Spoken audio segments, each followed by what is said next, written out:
All right, I'm Zin. I'm a program manager for Microsoft's Azure Storage. I'll talk a little bit about what Azure is and what Azure Storage is doing nowadays. Okay, so Azure is distributed globally across the entire world. We have 50 regions right now, a lot of them in the US region, in Europe, Asia, and South America. We're always building new data centers. We actually just announced 2 in United Arab Emirates and in Australia and South Africa.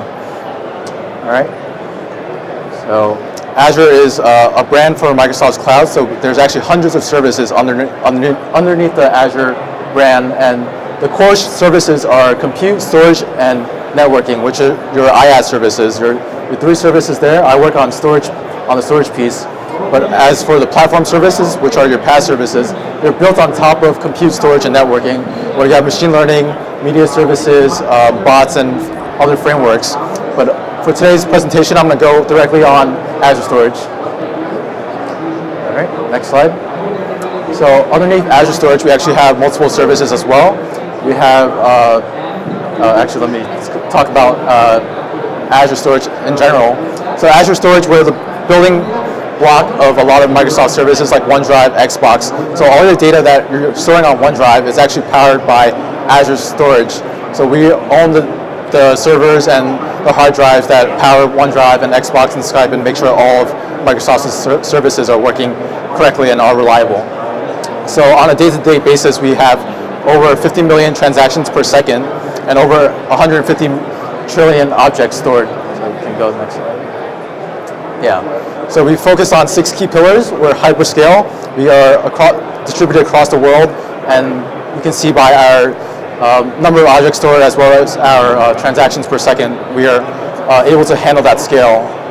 We're durable. We keep multiple copies of your data. We make sure that there's no bit rot, so make sure your data is always accessible, and whatever you write into Azure Storage, you can retrieve it back.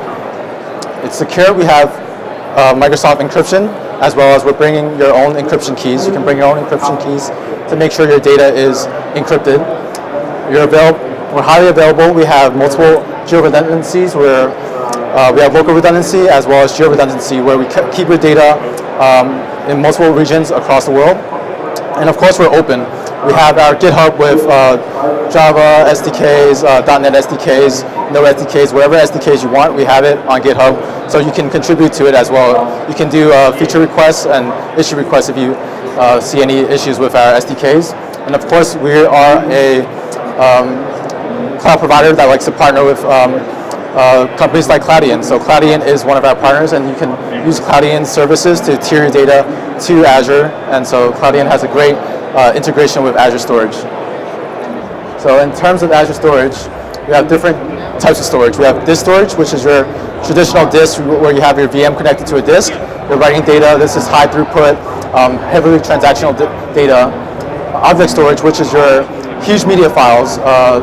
You want to keep your backups in object storage.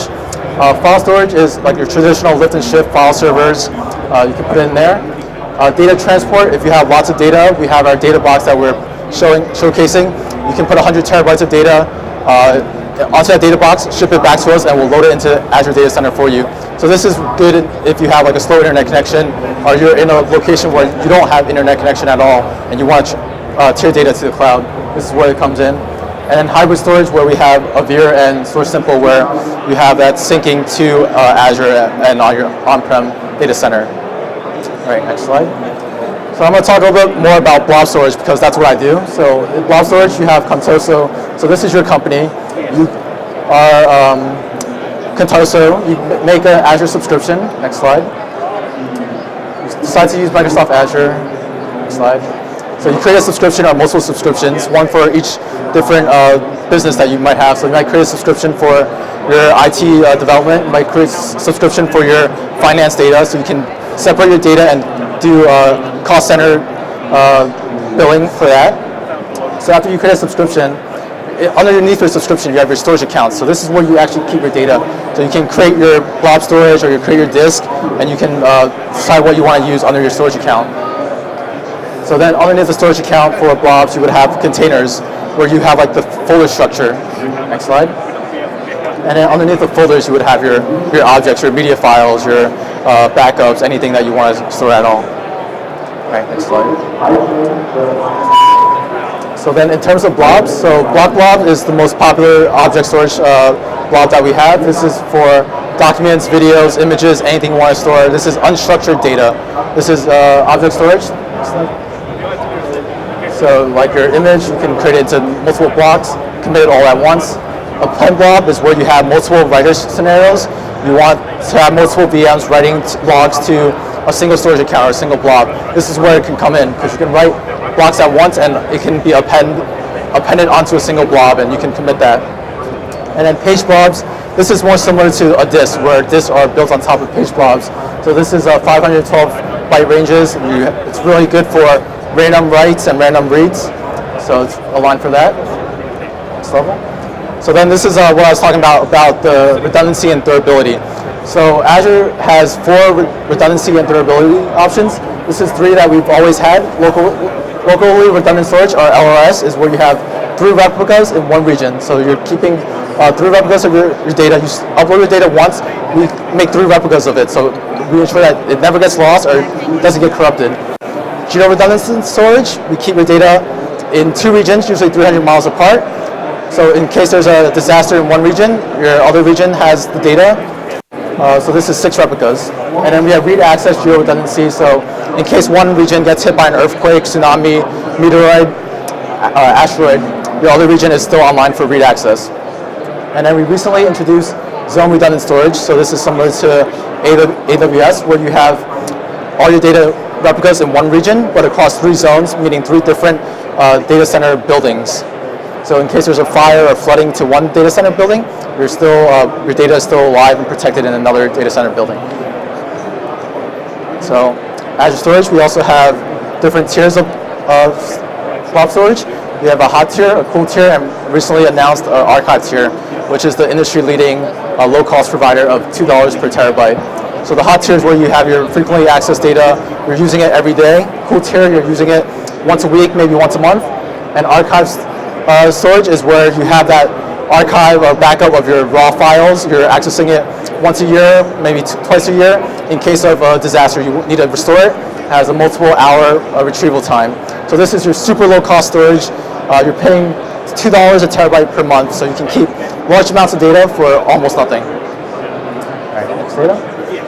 So of course we have a single API. When you're uploading data to Azure Storage, you're using a single Azure Storage API to write into all these 3 tiers. You're not writing into a different service and tiering between the different services. You're tiering into Azure Storage, and Azure Storage, underneath Azure Storage, you can set what tier you want your object to be in. You can set it to be a hot tier for this object, archive tier for another object, all in a single storage account. Yep, so this set blob tier API is what you use.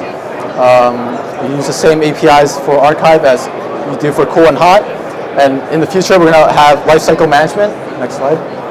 So in the future, lifecycle management. So let's say you put your data into hot. After 30 days, you can tier your data to cool for lower cost. And after 1 month, or after several months, you can tier it to archive for long-term backup. So the automated lifecycle management really helps you keep your data and optimize your costs. So archive GA'd in December, and we're available in a lot of regions, and more regions will be coming soon. They'll eventually be available in all 50 Azure regions, but right now we're starting with the biggest US and European and Asian regions. Let me know if you have any questions about archive later at the end, because I'm working on archive and I'd love to hear about what other features you would like built into archive. So next step.